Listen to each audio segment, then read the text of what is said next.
नाशिकमध्ये पुत्रदा एकादशीच्या निमित्तानं भाविकांची गर्दी पाहायला मिळतेय। नाशिक माफ करा, पंढरपूरचा तपशील आहे।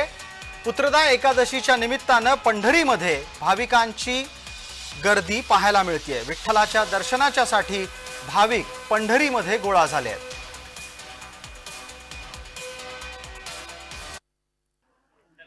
पुत्रदा एकादशी निमित्त पंढरपुरामध्ये हजारो भाविक भक्त दाखल झाले असून विठ्ठलाचे दर्शनांक जवळपास 1 किलोमीटर पर्यंत पोहोचले आहे। आपण पाहत असाल ही विठ्ठलाची दर्शन रांग आहे। सकाळपासूनच भाविक भक्त पंढरपुरात दाखल होत आहेत, होऊ लागलेले आहेत आणि सगळीकडे पांडुरंग हरी, वासुदेव हरी, रामकृष्ण हरीचा जयघोष सुरू आहे। ज्ञानोबा तुकोबांचा जयघोष सुरू आहे। अलीकडच्या काळात एकादशी दिवशी मोठ्या प्रमाणात भाविक भक्त पंढरपुरात दाखल होतात आणि हरिनामात हरवून जातात। कारण वाढत चाललेला संघर्ष पाहता खरे सुख, शांती, समाधान, आनंद ईश्वर चरणी आहे, हरिभक्तीमध्ये आहे।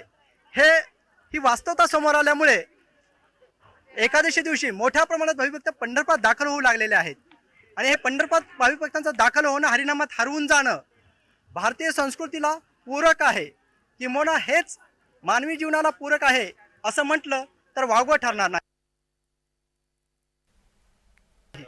संतोष कुलकर्णी, जय महाराष्ट्र न्यूज, पंढरपूर।